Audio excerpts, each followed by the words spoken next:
Welcome class to your last day of training. Before we send you off into space, we'll show you a sci-fi fantasy film. Any questions? Yes. What's the movie? We'll be watching Interstellar. It has Matthew McConaughey and Anne Hathaway. And it's won an award for best visual effects. Alright guys, pay attention. There'll be a quiz on the genre afterwards. Start moving.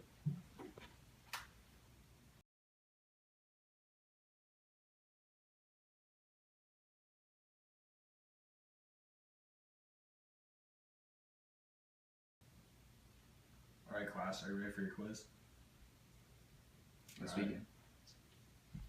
Alright class, who can tell me what a typical setting of a sci-fi or fantasy movie is? Sci-fi or fantasy films are usually set in the future, either on Earth or in space. Visual images associated with this setting include nature, space, including stars, planets, asteroids, or comet strikes, and supernatural and technology elements. Alright, good. You, how's Interstellar show these elements? Well, Cooper's farm is in a relative time period, not too far in the future, but when in space-time, it's measured differently. Visual images include space, the galaxy, waves, supermassive black holes, planets, wormholes, and dust storms. Okay, so what about the characters? Who would you find in a typical sci-fi or fantasy movie?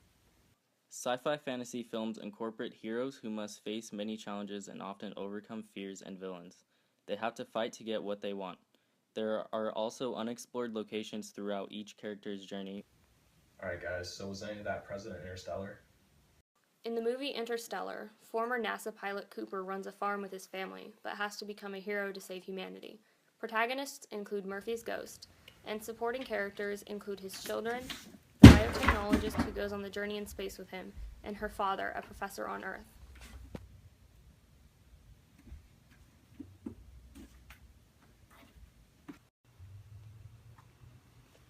Here, Dad. Thanks, son.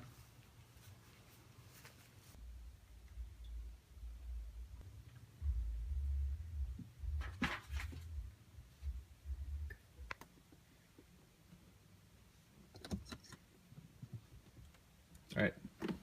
That's correct. So tell me, what are the typical conflicts and plot structures in the sci-fi fantasy genre? Yes, in the film, Cooper must see if one of the other planets besides Earth is habitable. He embarks on a hero's journey and crosses the threshold when he accepts the challenge to go back to space. Time is a problem because when they are on the surface of the other planet, 1 hour is 7 years on Earth.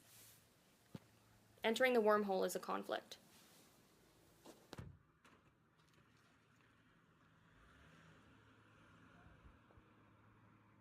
Cooper embarks on a hero's journey and crosses the threshold when he accepts to go back to space.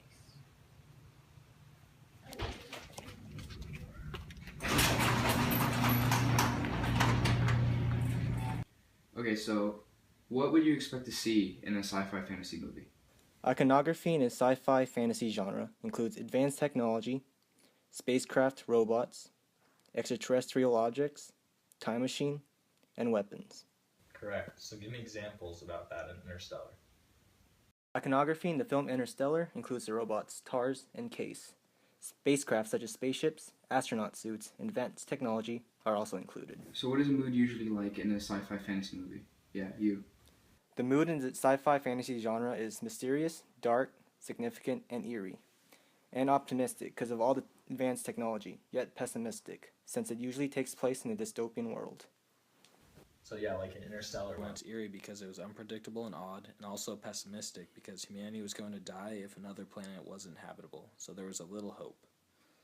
What are the typical shots, camera movements, lighting, editing techniques, or just sound in a sci-fi genre movie? It contains bright fluorescent lighting interspersed with slow motion flashed with intercut still photos accompanied with music,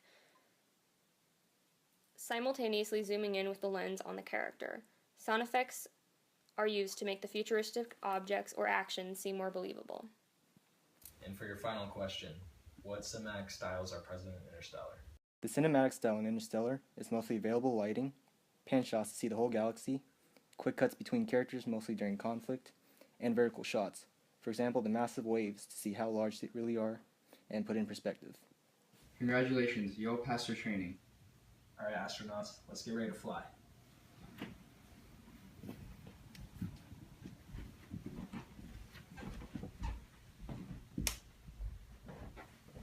All systems check.